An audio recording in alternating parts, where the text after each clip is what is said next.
My name's Nigel Price. I'm one of the thousands of UK jazz musicians. We're stood outside Ronnie Scott's Jazz Club, which is possibly the most iconic jazz club that we have here in the UK. And it may interest you to know that we only have about 10 venues in the UK. That's 10 permanent venues.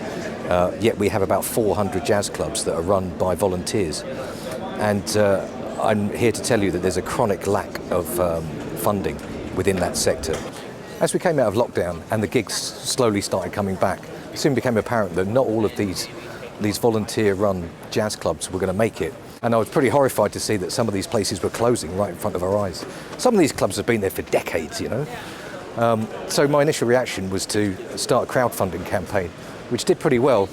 We raised about £20,000 and managed to help at least 2 or 3 clubs that would have otherwise completely closed. My next move was to start a charity, and it's called Grassroots Jazz. And we've raised about another £20,000 from that, and to date we've helped 19 clubs. It's not a lot of money, but these people need some money. I thought it would be a really good idea to go around the country and start visiting some of these clubs and to actually delve a little bit deeper and find out what the problems are, what the costs are, and what these people need to survive. The first stop is just up the road, Ziggy's World Jazz Club in Enfield. I'm here with Steve Taylor and Josie Frater, who run Ziggy's World Jazz Club up here in Enfield. Yeah. And 40 Hall Jazz Club in association with Ziggy. So that's sorry. 2 venues, which is good. You know about the charity thing that I run? Right? Yes. Okay, Yes. right. I mean, basically it's all geared up to do with venues that aren't venues.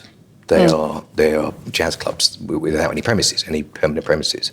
That's Brands. Yeah. Yeah. Okay. No, I like Brands, it. yeah. Well, that's very that's deep that you should answer like that. Because Why are we here? A lot of people don't see it like that. Why did you start a jazz club? Because we Can I moved. answer that? Yeah. Well, Is it the same answer as mine? It might be the same. Many years ago, there was a Ziggy's running it in Great Portland Street. You're going for the long answer. I'm going for the long That's answer. a really long It answer. was downstairs. Well, there's no Ziggy. Oh, there is no Ziggy. No. And it was run by Gerard Presenza's dad, Alan Presenza. I know. You did it for a couple of years, and then you took a. Then we hiatus stopped, for a and while. we just played. We were musicians around town, and then we moved to Enfield, and it was a desert land here. And we just said one day they were talking about starting an arts venue in Enfield town, and I went to the council and said, "Well, we'll run a jazz club there." Right. And they hummed and hawed, and then they said, "Yeah." We just it was to do with living here, and we did kind of smell these venues because Enfield is a big borough, and it did have Millfield Theatre, the Dugdale Arts Centre, which is still here, which we have. You played at, which is a you still theatre. use it. Yeah. We don't use it. There's many reasons why we don't use it, but it's still there. Yeah, the council changed it all. But this venue, which is also in Enfield, 40 Hall, which is the 16th century building we're in, and the other venue, which is in North London. And the reason we play at that one, which is actually Ziggy's World Jazz Club in Winchmore Hill, is because during COVID, when you couldn't go anywhere, there's a real good loads of coffee places. It's a very kind of a fairly wealthy area, but it's a pub, and it's an upstairs room in a pub.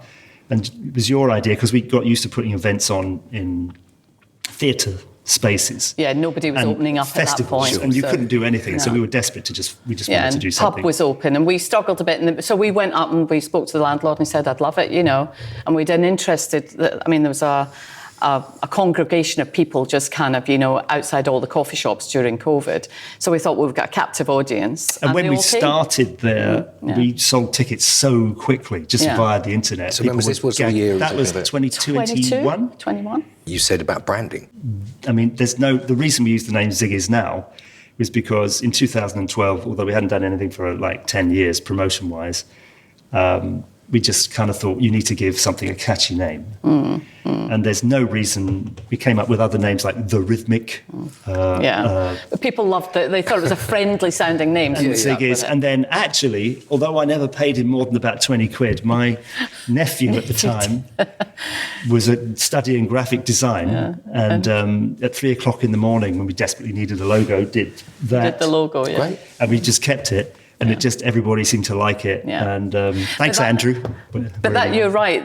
We're nomadic, so we'll go. I mean, we've taken it to Pizza Express, and also the festivals. The festivals, the festivals we've done and people. Yeah, we did a few festivals around playing Enfield. With Omar and Misha Paris. And tried Omar. To turn the Edmonton.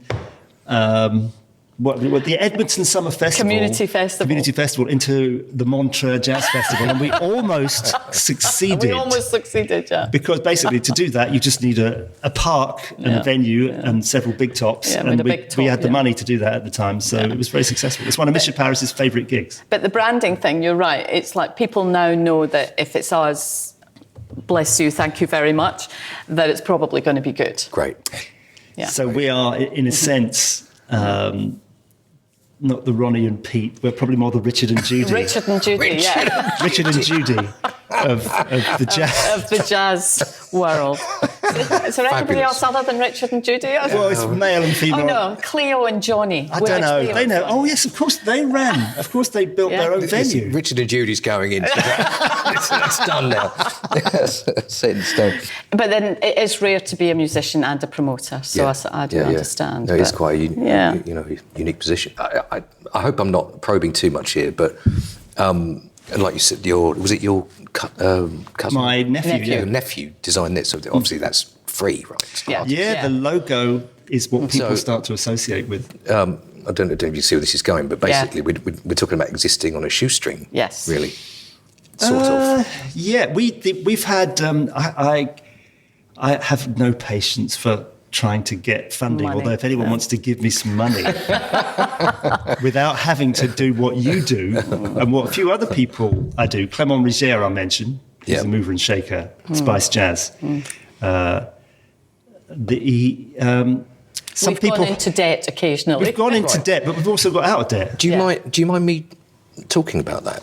No, that's fine. All right, so tell me about the hard times. I mean, the hard times are you just stop doing the gig because you can't afford to do it. And why is that? Because of lack of numbers? Yes. And so tell me what happens, like, if not enough people turned up, you still got to pay the band. What do you do? Pay the band. Pay the band. Don't moan about it. Never moan about it. We guarantee. So where does that money come from? Pocket. Our bank accounts. We work. We're musicians and we do other things as well. So I know it might seem odd, but we don't see that as a hardship. No. If it was continuous, it would be a hardship, but we usually always balance it. Well, I mean, we kind of covered it already, but the sense of community that you've created here is really important in the success of the gig. The people are great. The people that come are great on the whole. I mean, they complain about and they know each other, right? A lot of them know each other. Some of them do, not all. But the goal, if you really want it to work, the goal is you have to continually attract new people. To spread out, of course. And also from a wider area. So how do you do that? It's just, the internet and word of mouth. And it just feels like it seems to be an unsupported art form. And wouldn't it be nice if it had a bit more? Yes, but in some areas it's being very well supported as well. There are various scenes that are being supported. Yeah, the scenes. Yeah, definitely. So that might mean some other aspects of the scene suffer. Yes. I don't know the answer to that, except that I just think you keep going on and making good music. So, I mean, look at this place. It's a beautiful place to be. I think, and you've got all the stuff. You've got all the logo. You've got the branding. Well, we were asked to come here by the bookers because they remembered us being really successful at the Dugdale Centre when we started there way back about 2013, I think it was. It wasn't as obviously it took a few months to settle in, and then we were getting a regular clientele of about 70. Regular punters, and it was going really well, and then of course COVID changed the world. Oh, you can never really lose a thing if it belongs to you.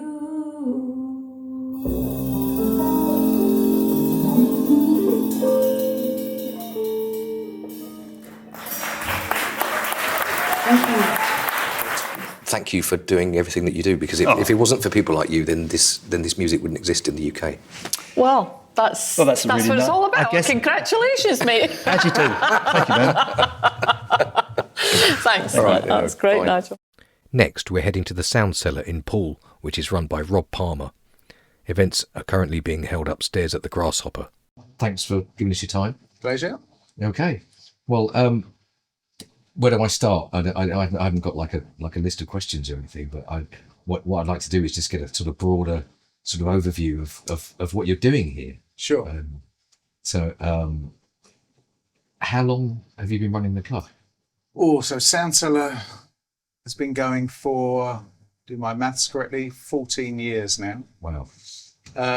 We started off literally in a cellar bar and a pub in Poole, Right. and we lost the venue during COVID, and we were there for nearly 10 years. Yeah.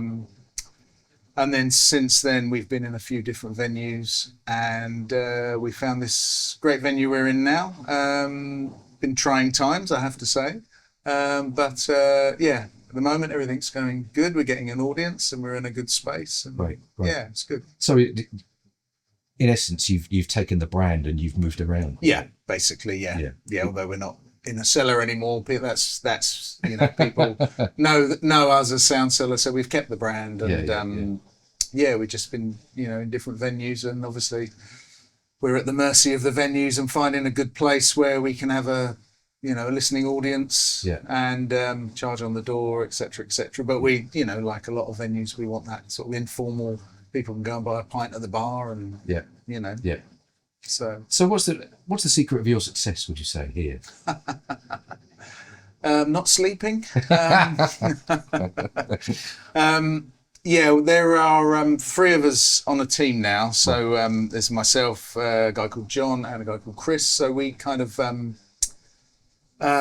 there's definitely more of a team. Initially, it was me when I started. You. Yeah, it was just me. I can't remember exactly. John started to help out maybe after 4 or 5 years, and then Chris, who's like our tech guy, got involved in during COVID, because we live streamed some gigs from when everyone was doing gigs. So how did you find these guys? Did they find you? John's an old friend, who's just a mega music fan, basically, and he loves the scene. He goes to like 2 or 3 gigs a week. He's just a music obsessed, which is what we need. So you're all volunteers? Yeah, right. basically. Amazing. So it's a labour of love. But, okay. So here's a deep one. Why do you do it? To be honest, I mean, I'm like yourself, I'm a full-time musician. That's how I make my living. Right. So my daughter is 19 now. Right. And basically, I think when she was born, I just realised that I wasn't going to be going up to town and seeing lots of gigs. And I used to go to loads of gigs, and and I thought there must be some way to bring the music here. Right. So and you're from here? Yeah, I am. Yeah. So and I like everything. It's the thing. SoundCellar is generally known as promoting more contemporary jazz. Sure. But I love everything. I don't like, the way people divide up the scene sometimes. Sure. And, as everybody knows everyone. And it's, the UK jazz scene's fantastic, But I think initially I started it because I wanted people to have a place to play their own music. Yeah. So, I love standards, and I love that model of, the old model of the sort of house trio with a visiting guest. Right. It's great. But that's not what you do here. No, I mean, we do a bit of that, as you know, but generally it's to give a platform for musicians looking to play their own music. Sure. So, I mean, with that in mind, what have you got on? So what can we hear in the background? What you can hear in the background is the Dorset Youth Jazz Orchestra. It's run by a great saxophonist who lives in the area called Terry Quinney. Yeah, I know Terry. Yeah, and these guys, I think they start maybe about age 12 to sort of 18. And they've at the moment they've got amazing trumpeter Laura Jer doing a workshop with them. And some of these guys come to the gigs, and they get to hear all this amazing music, and hopefully that's going to, inspire them to go into the world of jazz. Well, I mean, you can't hide it. You're just a good person. You're actually making it all happen. I mean, seriously, without people like you, then this wouldn't be happening, right? This wouldn't be happening. No. I mean, you've got. And I'd say that's. I mean, I'm not just me, but you go to any regional jazz club, and you're not going to find anyone there who's going to say, "I just do it for the money." Yeah, well, that's absolutely true. Well, I mean, speaking of that, so I mean, I think tonight's going to be busy, obviously. Yeah, because it's full of parents wanting to see their kids. Well, I mean, I've been to nights here that have been absolutely sold out. But yeah. It's not. I guess it's not always like that. No. Or maybe in the past, there's been times when it's really unpredictable, to be honest. I mean, we do a lot of marketing and flyers, social media, just like everyone else, really. Yeah. So tell me what happens when you have a bad night and you've still got to pay the band. It is quite unpredictable. Yeah. So it's really stressful. So the funding's kind of vital. I'm not sure we'd still be. I mean, I'd like to think one way or another I would still be making it happen, but people would probably be doing it for not very much money. And as we were coming out of COVID, and there was the Cultural Recovery Fund, the CRF, I think it's called, but there was nothing for anyone who wasn't an actual venue. It was just it was bleak, I mean, we weathered the storm with COVID thanks to my friend Chris, set us up with the whole we did these Zoom gigs. Yes. Which was great because we, managed to give some musicians some work. Yes. And I was one of them. You were? I was absolutely terrified. Yeah. I was sat at home. It was, none of us had ever experienced that before. I kind of realised that actually you sort of deal with a lot of your nerves as you're driving to the gig. Yeah. And I didn't have to drive to the gig, I just had to walk upstairs. Yeah. And I was absolutely terrified, and suddenly it's like, you're on. That was a crazy time. Yeah, it was bonkers. I mean, of course, I guess now's probably the right time to mention that you did have a bit of help from a certain We certainly charity. did. Yes. We certainly did, yes. No, but to be frank, thanks to yourself and the wonderful Grassroots Jazz, God. Yeah, I mean, it was a pretty bleak time. There was this little period post-COVID where I think everyone was like, "Oh, music's happening again," and there was a sort of rush for gigs. Yeah. And we were buoyant for maybe like 2 months. Yeah. And then suddenly it just seemed to dip again. Sure. Because I don't know if people had health scares and. Of course, everyone was terrified. Yeah. So. And I guess the demographic of the audience is a bit older generally. Yeah, for sure. So they're probably for sure. terrified. And to be frank, it was not just the money, it was kind of the validation of our efforts as well, which, because there are days when you think, oh my God, I don't have to do this. Right. I don't have to do it. You're a volunteer. Yeah. I'm not a volunteer for this. But I think it's important, I think it's important for the music that's happening now and the music for the future. So when you were a recipient of the Grassroots Jazz grant, of course, one of the requirements was to augment your social media to a level of my choosing. Yeah. I'm sorry about that. No, that's fine. No, it gave us a bit of a kick up the arse, to be honest. Right, yeah. So what sort of effect do you think that had? Well, I think we definitely, since your encouragement, we definitely gave it a bit more of a push, and I think it worked. We got more likes and followers, or whatever. So did that result in more footfall? Yeah, I mean, it's difficult to tell, but we recently did our annual survey, and definitely we'd had some. There was I think it was our second most popular. The second most popular way that people found SoundCellar was through social media. Second, but behind what? Behind word of mouth, basically. Yeah. Right. But we've put a little bit of money into the paid Facebook ads and that type of thing. Right. And that's and we've definitely got a lot more followers on Instagram and Facebook. So in a sense, it would be if one were to try and increase. Well, not in a sense, but obviously, if you're going to try and increase the demographic, the younger demographic, it would make sense to really put a bit of time into Instagram, I suppose. Yeah, for sure. And that's definitely something we've worked pretty hard at, and we've had a bit of help with. There's a local music education hub called Soundstorm, right?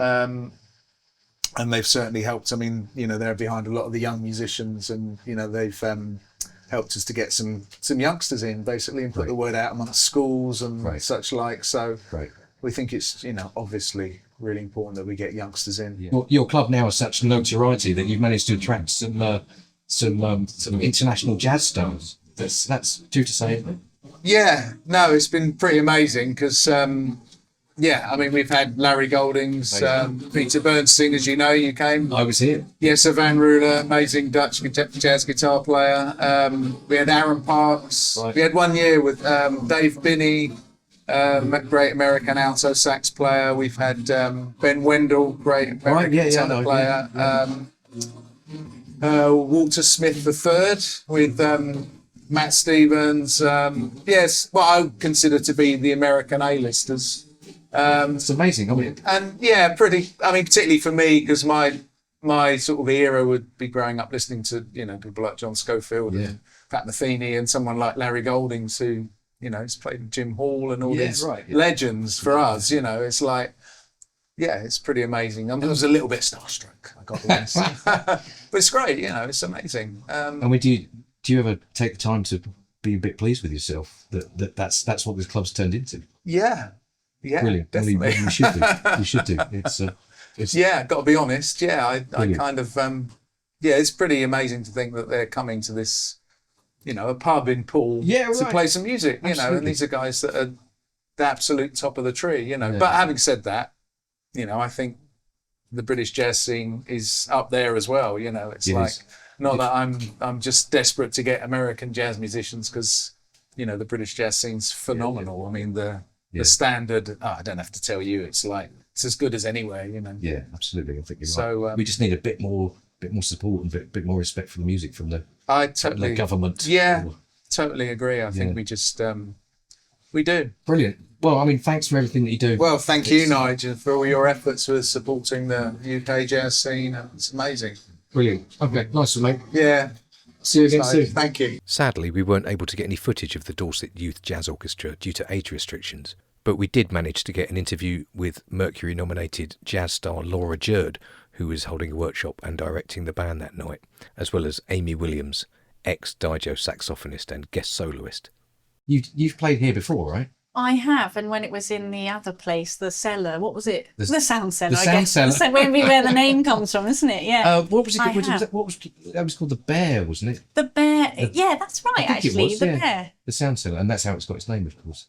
SoundCellar, yeah. So yeah, that was great. You've played here before, but tonight you're guesting. You're the guest soloist with the Dorset. Guest soloist with the Dorset Youth Jazz Orchestra. Amazing. Yeah. Amazing. Yeah, so nice. Yeah, it must be incredible for all these young musicians to have you here as well. Oh yeah, it's really nice actually. Nice different thing for me to do, and very very fulfilling, I suppose. Brilliant. Yeah. So I mean, I think it's incredible what Rob's done here. I think so, and to sustain it for the number of years and so consistently. 14 years, yeah. And I think 14 years. I mean, it's interesting you say 14 years, because I've probably been kind of gigging as a kind of professional musician for around that time, maybe 14, 15 years. And to be honest, I think some of my very first gigs back in the days of probably when things like jazz services were still around, yes, doing some of my very first sort of tours as a quartet, I think would probably come down here. Right. So that's really really exciting place. And I remember it was always a favourite. You go to all these different places around the country, and it was always one where you think, oh great, we've got this one. It's great. It was the space has changed. I've played in this new place here at the Grasshopper a couple of times with other people's bands. I don't think I've brought anything of my own here yet. Sounds like Rob's very I know, trying to get. We had a little chat about that. And again, booking like loads ahead, which is great, because obviously if his email's full of musicians wanting to play here, that's a really good sign, isn't it? And he'd love to give everyone a gig, because he's so passionate about, I guess, so many different types of music as well. Yes. And I think that's a really bold and brave thing to do. And I think he probably has a lot of audience that come because they trust the night and the gig, and so they discover new things and new musicians. He'd be really pleased that you said that, because that's exactly what he hoped. When he was saying it, he said, I hope that people come because they know it's going to be good. Yeah, I think that level of trust, I think actually trusting people's ability to enter something new is actually a really good thing. Like, I think often perhaps we can be quite conservative about what the general public want to hear, and sort of tell them what they and actually I think people, music, it in all its kind of forms can touch people in so many different ways, in ways they wouldn't even know whether they like something or not until they've heard it. Might not even know that certain kind of combinations of sounds or music can even exist. And so it's kind of great to have that sort of leap of faith and just present something, and it could be a life-changing experience for someone in the audience. Absolutely. And perhaps, I mean, I hope you agree with me that this place is kind of unique in the way that, I mean, this isn't a regular venue. It's not like a Ronnie Scott's or the Jazz Bar in Edinburgh or Peggy's Skylight or any of those dedicated venues. This is just run by volunteers in a pub. Exactly. Yet they've still got this. I know. It's really great, and I think I think if we were just having a joke downstairs about him wanting, I was saying, when you make your millions, you can buy your own jazz venue. but and I think musicians want to come and play, and musicians will always. Maybe this is a bad thing, I don't know. We'll always find a way to play, even if it means, taking a bit of a hit or whatever, because we love to play. Yeah, and it is difficult. You have these conversations with, like talking about returning to venues that you've maybe played at for, 10, 15 years, whatever. And as we know, everything costs more, like life costs more, yet fees they just kind of remain the same. And it becomes quite difficult to... to kind of and I know all the promoters really want to sort of go with the fact that the cost of living has gone up, and they would love to pay musicians a great fee for being there, so any support that they can get, I think is vital, and I think it places the value in the right place. Absolutely. Thanks so much for your time. Yeah, thanks. And have a great show tonight. Yeah, it'll be really fun. Thank you. Really looking forward to it. Yeah. All right. Great. We're here with Amy Williams. Yes. Who's I hear that you're tipped for the top. Apparently. Yes. And you're guesting with the Dorset Youth Jazz Orchestra. Yes.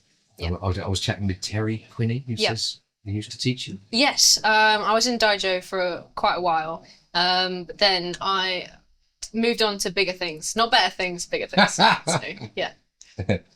Right. So, and you've been invited here tonight? Yes. Terry called Dad, because Dad's pretty much my mini manager at this point.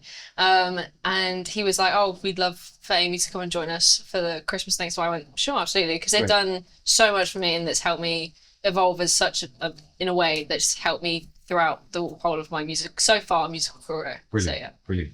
So do you come to have you been to the SoundCellar? Yes, I've been with Dad quite a lot of times. I went with Mum once, because Dad is the one that goes everywhere with us. And yeah, it's been great, especially when the £1 thing, when it was like £1 for a child and for an adult, that was such a huge help, because bearing in mind costs of driving over and doing music lessons, money becomes thin quite quickly being a musician. Yeah. So yeah, it was great. That's never going to change. I should just point that out. Yeah. So how valuable has it been having a club like this so close to you? Oh, insanely. Because obviously up in London, there's clubs everywhere, and kids who live up there have phenomenal opportunities all around. Yeah. Very close, whereas in the more rural areas you don't get that as often. So having a place set up like this, which is dedicated to bringing music from all over the world to people which aren't necessarily exposed to it as often as others, is insanely useful. Wow. Next stop, St Ives Jazz Club in Cornwall, which is run by Tom Quirk. This weekly jazz club takes place at the Western Hotel. Okay, here we are. We're talking to you from what I'm told is the UK's most westerly jazz club. Is this right? That is, yeah. And we're speaking from the Western Hotel, which is the home of St Ives Jazz Club, which is run by the wonderful Tom Quirk. Thanks for talking to us, Tom. No problem. How long's this club been going to? The club's been running since 1998. Right. A long time. And over those years, we've seen different people running the club. Initially, it was Ralph Freeman, I think. Yes. Ralph. Yes, I remember. He started up the club in 1998, and it was his ambition to kind of build a jazz club within St Ives. But what I don't know if he expected it to happen, but it grew and grew and grew to having so many UK jazz artists come down here on tour who used to play with Ralph himself. Yeah. And it just grew to a point where, you know, we are now on the UK scene for musicians to come and do their tour and to come and play and enjoy this lovely seaside town. Yeah, absolutely. I mean, it's a beautiful place. I absolutely love coming down here. So, have you felt, or do you feel that that things have changed in recent years? Is it getting harder? I think we're in a bit of a difficult place down here because a victim of its own success. 25 years ago, this town, St Ives, was, I'd say, probably 70% of actual residents here. Yeah. Whereas now we don't have that many residents. They've moved out. We have a massive, bustling holiday scene here, which is wonderful. It keeps employment going and all the rest. Equally, we don't have a regular turnout. Is that partly because of rich Londoners owning second homes, and therefore there's less people in here out of season? Yes, but that is true to a certain point. But equally, with the way that we're kind of changing and evolving the club to work with those things, you know, advertising with local holiday letting agents, etc., brings fresh audiences each week. So, would you say that it's more well attended during the summer months? Yeah, I mean, we always close in January. February, March is always a quieter time, and then from Easter onwards, we tend to keep the place, you know, fairly busy. Yeah. So I'm aware that you changed your business model a little while ago. Yeah. I mean, I was quite surprised. I'm not going to comment about it really, but I know that you no longer charge to get in. No. And why was that? Well, it's you know, I know I'm sat here, and it's not just me running this club. We have amazing other volunteers that keep us going, and it was a group decision that after COVID, we just really struggled to book artists because if you remember, if someone was coming down from London, say, to do a gig here, if they were associated with someone in a household that knew someone else who had COVID, then you couldn't do the tour. Sure, yeah. So it was very hard to book bands, and we were like, well, you know, if you're securing the fee for the band, the accommodation, the food, etc., and then it changes overnight. Yeah. How can we make this work? And it was a way of maybe enticing people to come out more, that they didn't have to pay on the door. Sure. You know, through those COVID years, that's when we actually had to change our model. Sure. And also, we stuck with it because actually it breaks even. We are a non-profit organisation. We're all volunteer based. We don't take any money for it. So we have to do something that sustains the club. What we noticed pre-COVID was that people were not coming out as much. Right. And, it's very easy to blame COVID, but actually I think the prices of everything have gone up. The price of beer, the food, petrol, everything. Absolutely. So, we have had to try to reflect that in what we do. I guess it should be mentioned that it's not like people don't pay, because it's once they're in. Then we lock the doors. That's right, you have to pay to get out. That's right. but there is we call it voluntary. Pay what you can. Yes. And we're not the first to do this, and we've seen other clubs do that. And we trialled it for a year. We looked at the books at the end of the year, and we're like, we've actually broke even. I mean, there was even one year we made a couple of £100, which then reinvested into the mics that we use, or all the equipment, the ongoings of a club. Well, I mean, it's amazing how you keep so positive and optimistic with it, like making this exist with a complete lack of funding. I mean, Yeah, I mean, I've got to say, actually, it does when you keep reapplying to get grants, and From the Arts Council? The Arts Council, Right. yes, yeah. We've tried multiple times, and I'm actually a teacher and a lecturer at a college university, so my time is quite limited to what I can do. So when it comes to a half term, I'm trying to do these grants, and to be turned down.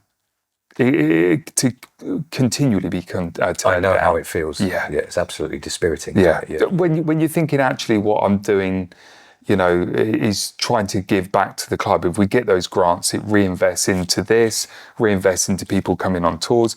Equally, my background is in education, and I'm getting my students to come and play live jazz here. Yeah, great. So it feeds to everything. Would you say? With the financial situation kind of taking a bit of a downturn, then you've kind of had to stick with more sort of locally based musicians?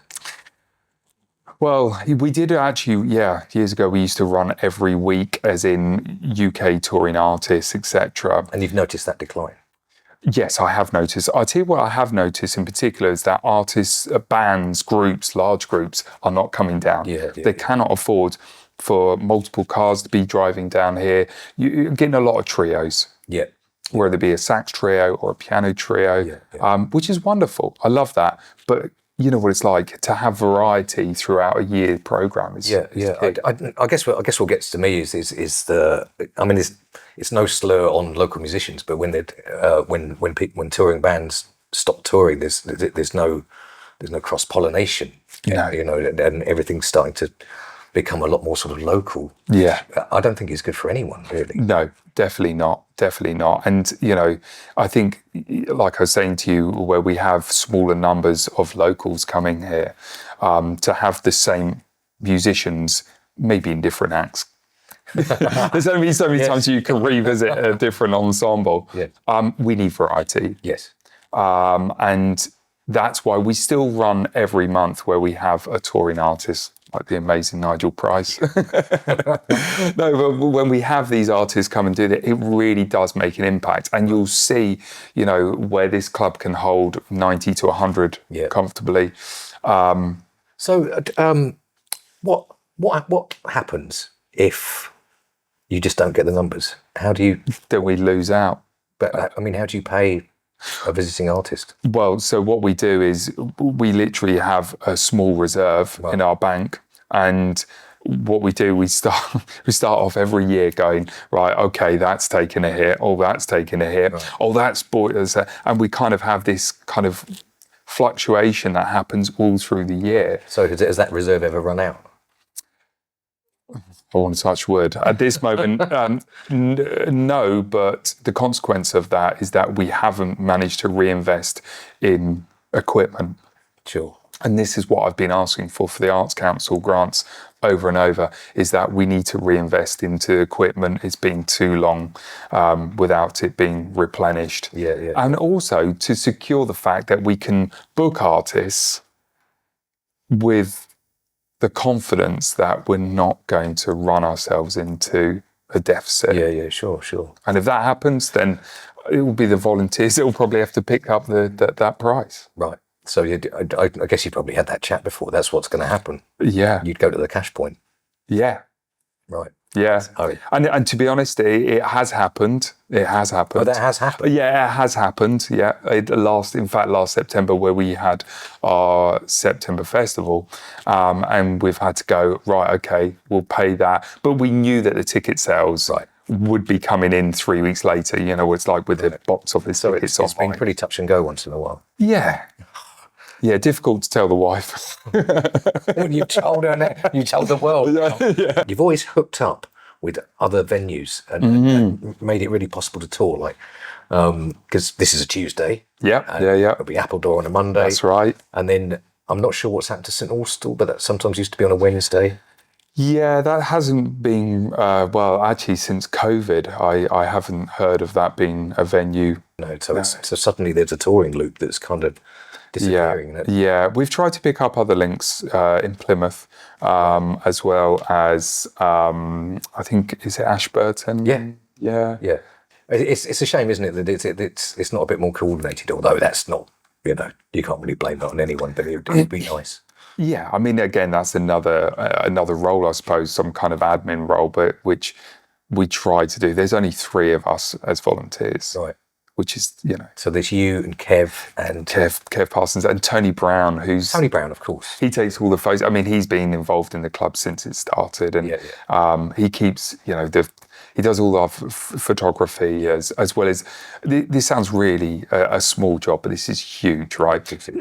I design the posters, get them printed at my college, and I give them to him on a Tuesday night. He goes around around the whole of St Ives. He puts the posters up. And he does all of, like you'll see round, it's these little roles that you do, but they all add. And Kev, he does all our treasury, all the ins and outgoings of the club, as well as the accommodation, and as well as the chocolate. Oh, as well as the chocolate. He makes Which is a raffle prize again. This is another thing to just try and eke a bit of money out of. So I haven't even mentioned the sort of charity yet, but I just for the camera, I suppose. But I run this charity called Grassroots Jazz, and so people donate to the fund, and I just, there's a club that looks like it's having a bit of trouble, then I'll just sort of give them a bit of a hand. And of course, you were recipients of one of these grants. Yeah. So what difference did that make? The difference that made was that it was our dream to try to get a new recording desk or a new sound desk. But what we wanted to do is to get a desk that could record every stem, every individual channel. Right. The grant that you gave us bought that desk. How amazing. Immediately. I didn't know that. That's brilliant. And since then, we've been recording artists like Nicholas Meyer, we had last year, as Rory Ingham, amazing trombone player. Loads of amazing UK artists.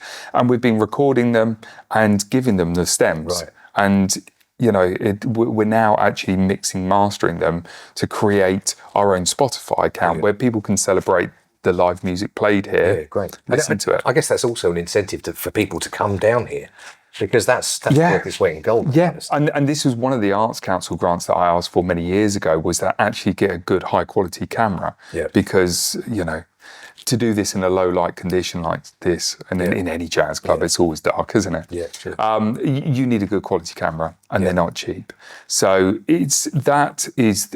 our current goal is to get the audio stems and to get a high quality video, which then, if you combine that together, give it to the artists, the bands, they can use it as promotional. Yeah, absolutely. And so can you, of course. Obviously, yeah. Your Instagram account. On the Instagram, yes. And on our YouTube account, on everything, because, it really does. We want it to be a wow, but also it gives, like you said, the artist that, I'm going to go to St Ives and I'm going to get a video and audio for free. Yeah. Even if, and don't punch me, but even if the money isn't that great, at least we're going to walk away with something amazing on top of it. Anything. Yeah, exactly. Anything. I mean, even if the money wasn't, up there, we still need so many things fixing. We've got speakers broken, mic stands, leads, everything. It's just sustaining the club. That's all we need. It's crazy, isn't it?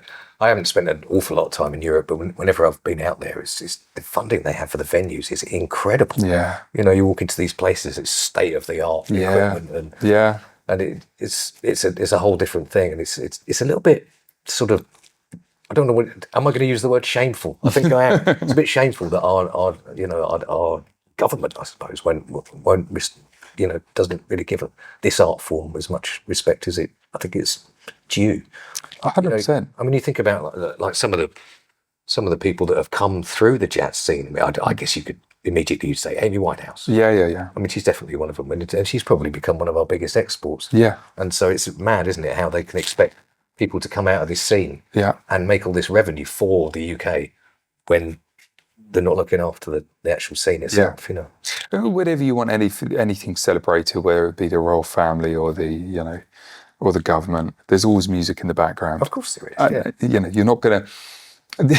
Why would you go to university to study if you've got nowhere to play? Yeah, exactly.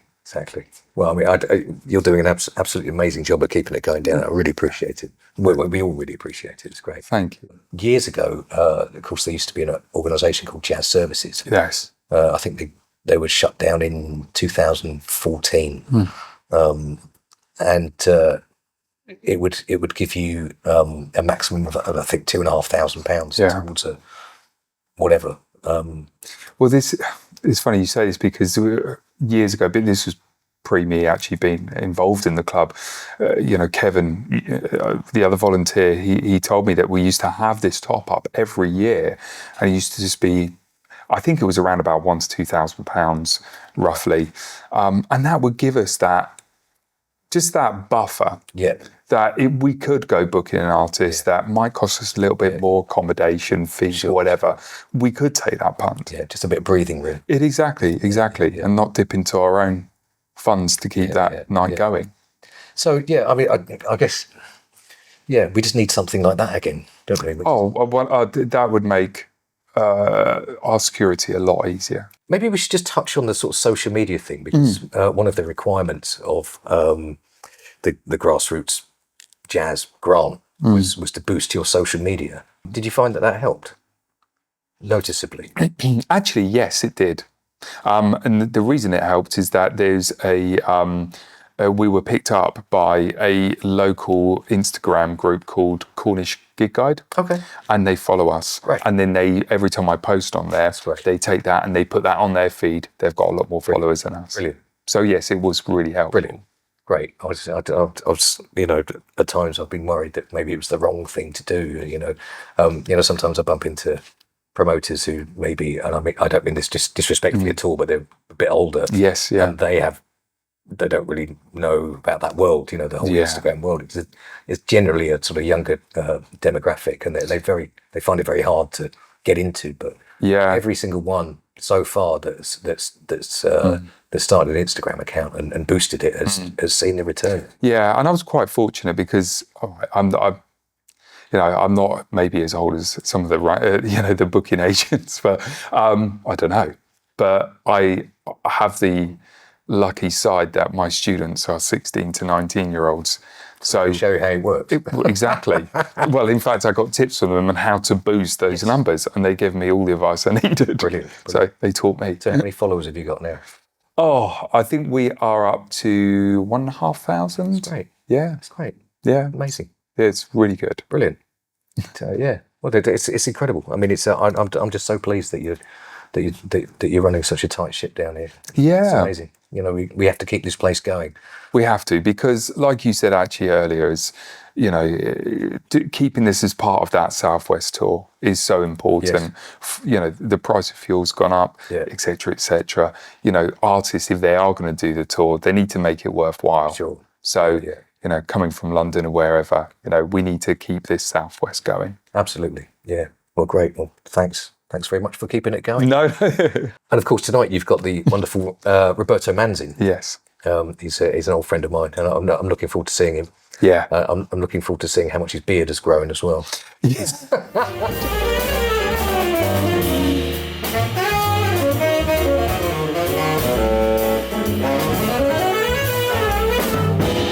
Okay, listen, Tom, thank you so much for everything, and good luck at the club. Yeah, fingers crossed it all goes all right. I'm sure it's going to be great. Yeah. With you in charge, I can't see anything going wrong. Oh, fingers crossed. Cheers. Okay. I think if we all club together, then we can really make a difference here, and we can ensure the future of this great industry we have. And it's not just an industry, it's actually our heritage. I mean, like jazz has been here in the UK for 100 years. And it's produced some of the biggest jazz stars on the planet, like John McLaughlin, Dave Holland, Victor Feldman, Tubby Hayes. And the list is George Shearing. I can't think of them all at the moment, but it's a really important part of our heritage, and I think we should fight to keep it alive. For more information or to make a donation, please visit grassrootsjazz.com.